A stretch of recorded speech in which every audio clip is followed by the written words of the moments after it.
আসসালামু আলাইকুম রহমতুল্লাহ।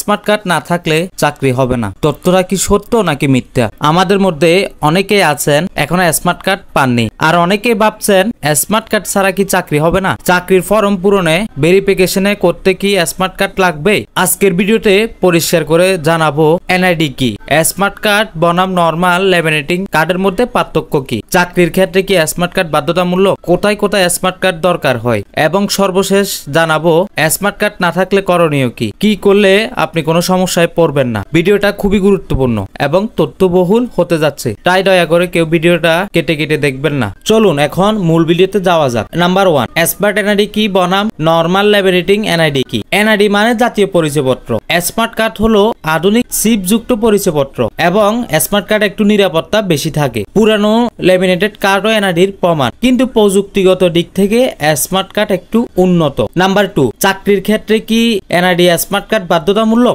সরকারি চাকরির ক্ষেত্রে আবেদন করার সময় স্মার্ট কার্ড বাধ্যতামূলক না। বেসরকারি চাকরি, এনজিও বা ফ্যাক্টরি বেশিরভাগ শুধু এনআইডি নম্বর চায়। তবে হ্যাঁ, কিছু প্রতিষ্ঠান আছে যেগুলো ভেরিফিকেশনের জন্য স্মার্ট কার্ড চেয়ে থাকতে পারে, এটা নির্ভর করে প্রতিষ্ঠানের নিয়মের উপর। নাম্বার 3, কোথায় স্মার্ট কার্ড দরকার হয়? যেসব জায়গায় স্মার্ট কার্ড এনআইডি আসলে দরকার হতে পারে: পাসপোর্ট আবেদনে, বিদেশ যেতে, ভিসা প্রসেসিং করতে, ব্যাংকে বড় ধরনের লেনদেন করতে। তবে এগুলোর জন্য বর্তমানে এনআইডি লেমিনেটিং কপি যেটা আছে এটা দিয়ে কাজ চালানো যাচ্ছে, হয়তো ভবিষ্যতে স্মার্ট কার্ড লাগতে পারে। এখন আসি স্মার্ট কার্ড না থাকলে করণীয় কি। যদি এখনো আপনার স্মার্ট বা এনআইডি না আসে তাহলে চিন্তার কিছু নেই। আপনার এনআইডি নাম্বার ঠিক থাকলে এবং অনলাইন থেকে যাচাই করা যায় এমন এনআইডি হলে আপনি চাকরির জন্য আবেদন করতে পারবেন। বা আপনি চাইলে এনআইডির যে মূল ওয়েবসাইট আছে bdrs.gov.bd ওয়েবসাইটে গিয়ে লগ ইন করে এনআইডি ডাউনলোড করে রাখতে পারেন, এটা অনেক সময় আপনাদের কাজে আসে। আমি এনআইডির মূল ওয়েবসাইটের লিঙ্কটা আমার ডেসক্রিপশন বক্সে দিয়ে দিব,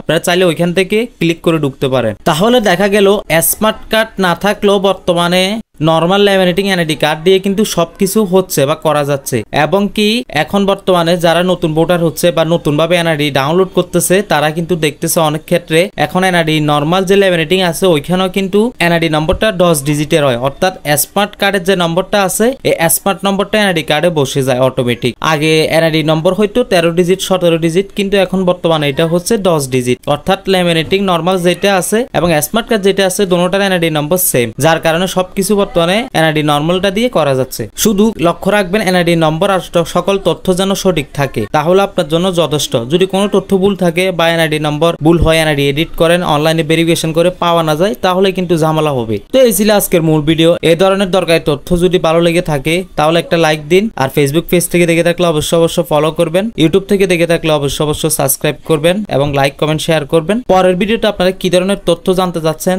তা কিন্তু অবশ্যই কমেন্টে জানাতে ভুলবেন না। দেখা হবে পরের ভিডিওতে ইনশাল্লাহ। এ পর্যন্ত সবাই ভালো থাকুন, সুস্থ থাকুন। আল্লাহ হাফেজ। সালামু আলাইকুম রহমতুল্লাহ।